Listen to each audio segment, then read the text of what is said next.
Assalamualaikum warahmatullahi wabarakatuh. Halo bro and sis dimanapun berada. Selamat datang kembali di MSU Cinema yang merupakan segmen baru dari channelnya Muslim Speak Up. Kali ini kita bakal ngelanjutin keseruan alur cerita dari series Ertugrul yang pada scene terakhir di episode 6, Ertugrul sampai di perkemahan sepulangnya dia dari Aleppo.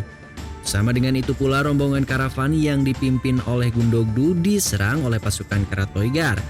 Akankah Gundogdu dan rombongan dari karavan itu berhasil selamat dari serangan itu? Mari kita saksikan kelanjutannya. Roll action. Di awal episode 7 ini diperlihatkan bahwa Karatoigar telah berhasil menyerang rombongan karavan yang dipimpin oleh Gundogdu. Dan yang terlihat selamat hanyalah Gundogdu seorang. Karatoigar mengatakan pada Gundogdu bahwa Gundogdu tidak pantas menerima ini. Ia sudah mengatakan pada ayahnya Sulaiman Syah kalau ia tidak menyerahkan para tawanan, ia akan membuat langit runtuh menimpanya. Dan sekarang ia harus memilih apakah Sulaiman Syah tetap mempertahankan tradisinya atau anaknya. Namun dengan siasatnya Gundogdu berusaha untuk melarikan diri.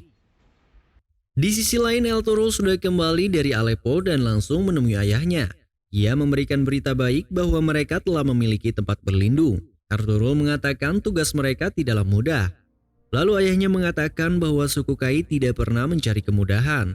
Allah telah memberkahi mereka atas semua ujian dengan pertolongannya. Dan tidak lupa pula Ertugrul pun memberikan salam pada ibunya. Lalu ayahnya menyuruh Ertugrul untuk beristirahat dan mengatakan bahwa ia akan mengadakan pertemuan. Dan Ertugrul lah yang akan memberitahu tentang kabar baik itu. Di sisi lain ada Halime yang sedang bersantai di bawah pohon rindang sambil menikmati pemandangan. Tiba-tiba Halime mendengar seseorang datang menghampirinya. Ia pun segera beranjak dari tempatnya sambil siaga memegang belatinya. Dan ternyata Ertugrul lah yang menghampirinya. Ertugrul melihat Halime tampak ketakutan dan bertanya padanya, apakah ia membuatnya takut? Lalu Halime menjawab bahwa ia tidak takut. Hanya saja ia terkejut karena Ertugrul pulang begitu cepat. Ertugrul pun mengatakan hal yang sesuai dengan apa yang ia sudah katakan. Bahwa ia akan memacu kudanya tanpa henti agar ia bisa segera kembali. Halime pun tersipu malu. Lalu Halime bertanya pada Ertugrul, apakah ia membawa kabar baik dari Aleppo? Adakah tanah untuk mereka? Ertugrul pun membenarkan hal tersebut. Dan Halime pun merasa bersyukur akan hal itu. Halime menyadari bahwa hadiah yang ia berikan tergantung di pedangnya Ertugrul. Ertugrul pun mengatakan bahwa benda itu selalu berada di dekatnya. Benda itu selalu mengingatkannya untuk selalu tegar ketika ia dalam kesulitan. Benda itu selalu mengingatkannya pada Halime dan tidak hanya itu. Ertugrul pun memberikan Halime hadiah dari Aleppo. Hadiah itu adalah sebuah cermin yang indah. Halime pun sangat menyukai hadiah itu. Ketika Halime memandang dirinya di dalam cermin, Ertugrul pun ikut mendekat lalu mengatakan bahwa ia ingin Halime juga bisa melihat keindahan yang ia lihat di dalam cermin itu. Dengan wajah yang murung, tiba-tiba Halime mengatakan bahwa setiap mimpi pasti memiliki akhir dan membuat Ertugrul merasa bingung dan bertanya padanya apa yang telah terjadi. Halime mengatakan dengan cemas bahwa Karatoigar telah mencoba untuk menculik Halime dan keluarganya.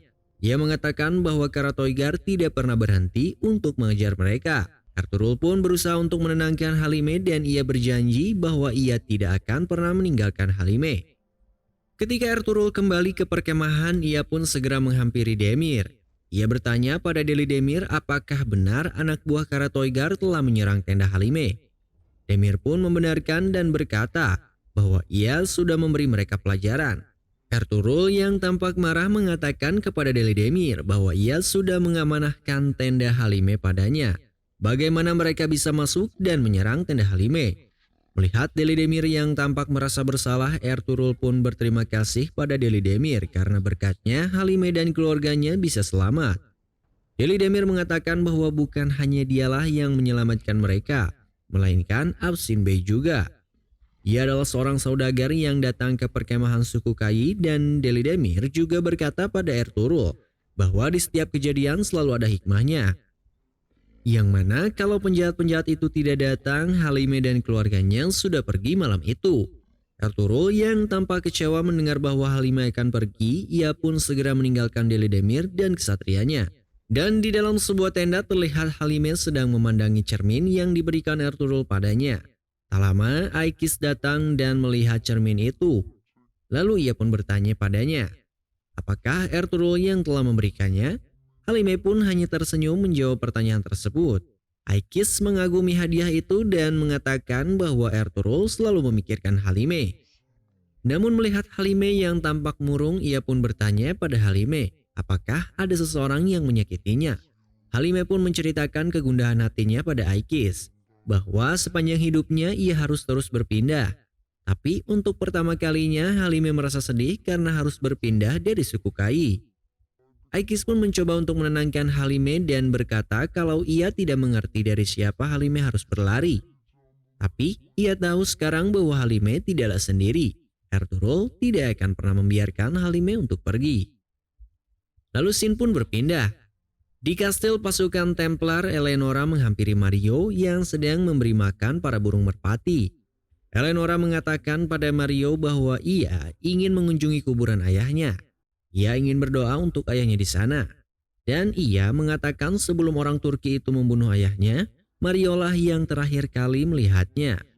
Mario pun berkata bahwa orang Turki itu menyeretnya bermil-mil sebelum ia kehilangan penglihatannya.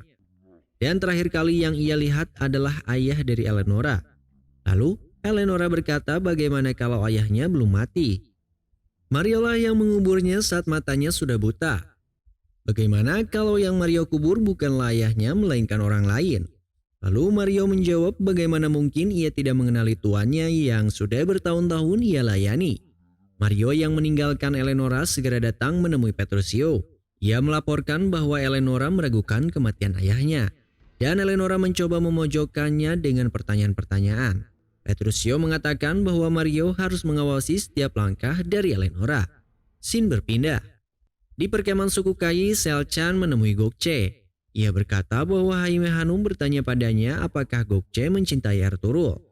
Dan ia meminta pada Gokce untuk berhenti memendam perasaannya. Gokce pun berkata bahwa ada Halime di hati Ertugrul. Ibunya memang menginginkannya tapi anaknya tidak menginginkannya. Namun Selchan meyakinkan Gokce bahwa ketika Sulaiman Shah meminta Ertugrul untuk menikah dengan Gokce, Ertugrul tidak akan bisa menolaknya. Dan ia mengatakan bahwa Gokce tidak perlu khawatir. Di sisi lain, Kurdolo sedang membicarakan kepindahan mereka menuju Aleppo dengan Alpar Gubey. Ia menolak jika suku Kai harus menjadi perisai untuk melindungi Aleppo. Ia lebih memilih untuk pindah ke wilayah lain dan bekerja sama dengan Mongol untuk menghindari penyerangan. Tapi Alpar Gubey mengatakan bahwa Mongol pernah menumpahkan darah pada suku mereka. Namun Kurdolo mengatakan demi sukunya ia akan bekerja sama dengan para pasukan Mongol itu. Dan ia meminta pada Alpargu untuk menolak usulan itu di pertemuan. Lalu scene berpindah. Sedangkan di sisi Gundogdu ia sedang berusaha untuk melarikan diri dari anak buah Karatoigar. Namun ia gagal. Anak buah Karatoigar pun berhasil menangkapnya dan membawanya ke istana Karatoigar. Di sisi lain, di dalam tenda para kesatria Ertugrul sedang membicarakan kejadian penculikan Halime. Ia mengatakan Karatoigar jelas memiliki orang dalam yang membuat mereka berani untuk menyerang perkemahan. Ia meminta Ilyas, orang yang tidak menarik perhatian, untuk memata-matai seseorang. Ilyas pun bertanya, apakah ada orang yang dicurigai Ertugrul? Ertugrul pun menjawab bahwa ia mencurigai Absin Bey setelah menyelamatkan Halime. Kemudian di tenda utama sedang diadakan pertemuan mengenai migrasi suku Kai ke Aleppo. Di sana, Ertugrul menceritakan bahwa tanah baru mereka sama seperti tanah para leluhur mereka, yang mana tempat itu sangat terlindungi. Dikelilingi oleh pegunungan, orang-orang di sana menyebutnya Yalkesen. Lalu ia memancarkan air dari celah-celah bebatuan. Tempat itu adalah tempat yang subur dan produktif. Tempat di mana kuda-kuda berlari bebas dan ternak mereka subur pada saat musim dingin. Lalu Ertugrul juga mengatakan bahwa tidak semua tempat yang indah seperti bunga. Tempat mereka memang subur tapi juga berhadapan langsung dengan musuh. Mereka langsung berhadapan dengan wilayah pasukan salib. Lalu Alpargu menanyakan kepada Ertugrul mengapa ia menyamakannya dengan tanah leluhur kita. Lalu Ertugrul mengatakan bahwa Alpargu salah. Apakah menurutnya tanah leluhurnya hanya sekedar dongeng? Kisah mereka bukan untuk menidurkan bayi, tapi agar kita bangkit dan belajar dari leluhur kita. yang mampu mencairkan gunung besi dari sekeliling mereka. Sulaiman Syah pun menanyakan pendapat dari penduduk dan Kurdolu dengan sifat munafiknya. Ia membenarkan perkataan Ertuğrul. Ia mengatakan bahwa kehadiran musuh-musuh di depannya dapat membukakan pintu syuhada. Itu dapat membuat suku mereka menjadi lebih kuat. Lalu Sulaiman Syah pun menanyakan pendapat pada para bey yang lainnya. Semua bey pun menyetujui untuk berpindah ke Aleppo dan Sulaiman Syah segera menyuruh mereka untuk bersiap-siap bermigrasi. Lalu di scene terakhir memperlihatkan apa yang tengah terjadi di istana Karatoygar. Di sana Gundogdu sedang berhadapan dengan Karatoygar. Lalu tak lama kemudian Hamzah, seorang kesatria dari Gundogdu, datang bersama dengan anak buah Karatoygar. Karatoygar mengatakan bahwa ia akan memberikan Sulaiman Syah satu kesempatan terakhir. Ia akan mengirim Hamzah pada ayahnya dan meminta untuk menukar para tawanan dengan Gundogdu. Jika Sulaiman Syah menolaknya, pertama, Gundogdu, lalu seluruh suku Kai akan merasakan pedangnya tanpa peduli itu benar ataupun salah. Akankah Gundogdu dan Sulaiman Syah mampu mengatasi ancaman dari Karatoygar? Kita saksikan di episode selanjutnya. Terima kasih sudah menonton channel ini, mudah-mudahan bermanfaat dan jangan lupa untuk klik tombol like, comment, and subscribe.